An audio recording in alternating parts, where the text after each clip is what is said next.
आदाब JKLH live के साथ मैं हूं मुनज़्ज़ा शाह और अब नजर खबरों पर। Jammu Kashmir Peoples Democratic Party की सदर महबूबा मुफ्ती ने कहा कि बीजेपी ने पहले से ही एक ड्रामा शुरू किया था। उन्होंने कहा कि शुरू में बीजेपी कहती थी कि कश्मीर में सब ठीक है और अब वही हुकूमत कह रही है कि यहां कश्मीर में हालात ठीक नहीं है।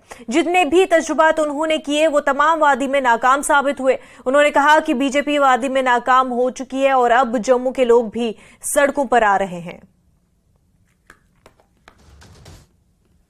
देख सकते हैं कितना तजाद है, पर मुझे लगता है जो असली मसला है वो ये है कि इन्होंने जितने भी तजुर्बे किए जम्मू कश्मीर में, बिलखुसूस वादी में, यहाँ जो नया इन्होंने क्रॉप क्रिएट करने की कोशिश की, एक हाइब्रिड सिस्टम पॉलिटिकल क्रिएट करने की कोशिश की, वो फेल हो चुका है। जम्मू में लोग इनके खिलाफ हो गए हैं, जम्मू में लोग सड़कों पे आ रहे हैं। जम्मू के लोगों को एहसास हो रहा है कि बीजेपी ने उनके साथ धोखा किया, कश्मीर के खिलाफ उकसा के उनसे एक जो है बहुत ही बड़ा जो है उनका नुकसान कर दिया है।